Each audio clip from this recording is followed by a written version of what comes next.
Karakter kuat, apapun bentuknya, fisik, intelektual, atau spiritual, sering jadi pusat perhatian dalam cerita. Tapi, kenapa ada yang cepat terlupakan dan ada yang terasa nempel di ingatan kita?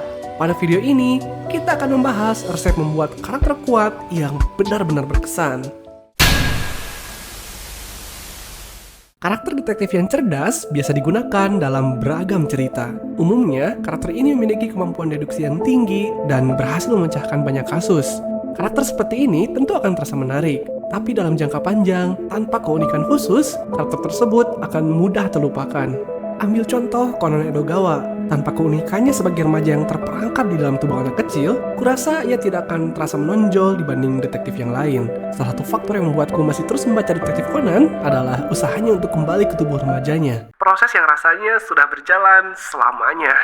Sekarang, coba bayangkan detektif dengan keterampilan deduksi luar biasa, tapi tubuhnya seperti mayat, menderita insomnia, duduk dengan posisi yang aneh, dan terobsesi pada gula. Kita akan mendapatkan L dari Death Note.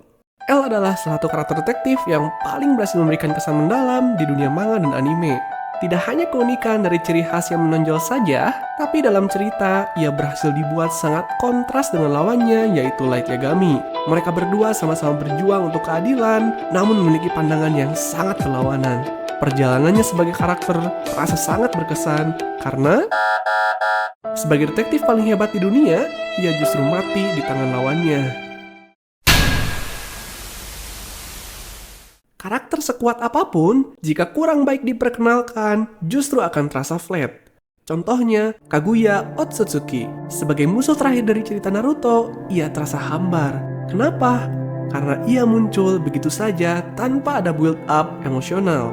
Aneh rasanya, karena bahkan namanya saja belum pernah disebutkan sebelumnya. Kita tidak melihat siapa dia, hanya diberitahu. Dan dalam cerita, tahu tidak pernah lebih kuat dari merasakan. Jangan pernah lupakan prinsip cerita, show, don't tell. Pembaca akan lebih mudah untuk terhubung ketika merasakan langsung lewat aksi, konflik, dan keputusan yang diambil oleh karakter tersebut. Bandingkan dengan Levi Ackerman dari Attack on Titan. Build-up karakter ini terasa sangat berkesan. Isayama mendedikasikan satu chapter khusus untuk memperkenalkan Kapten Levi. Hasilnya, kita bisa langsung merasakan bahwa karakter ini bukan karakter biasa. Tak hanya itu, momen ketika ia masuk dalam cerita utama terasa sangat epik. Ia datang menyelamatkan Eren, Armin, dan Mikasa dari situasi yang sangat genting. Isayama berhasil menggunakan prinsip show, not tell, membuat Levi bukan hanya terkesan kuat, namun memiliki peranan penting dalam cerita.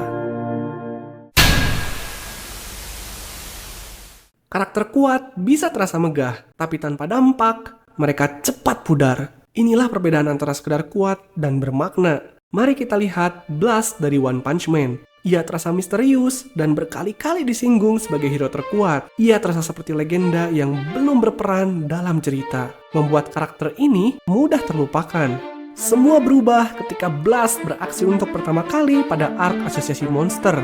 Kita baru menyaksikan dan merasakan dampaknya pada cerita. Blast diungkap sebagai karakter yang berjuang secara terpisah di dimensi lain. Ia merupakan salah satu karakter yang menyadari keberadaan God. Contoh mudah lainnya adalah Satoru Gojo. Meski bukan karakter utama, namun tindakannya mengguncang dunia Jujutsu Kaisen.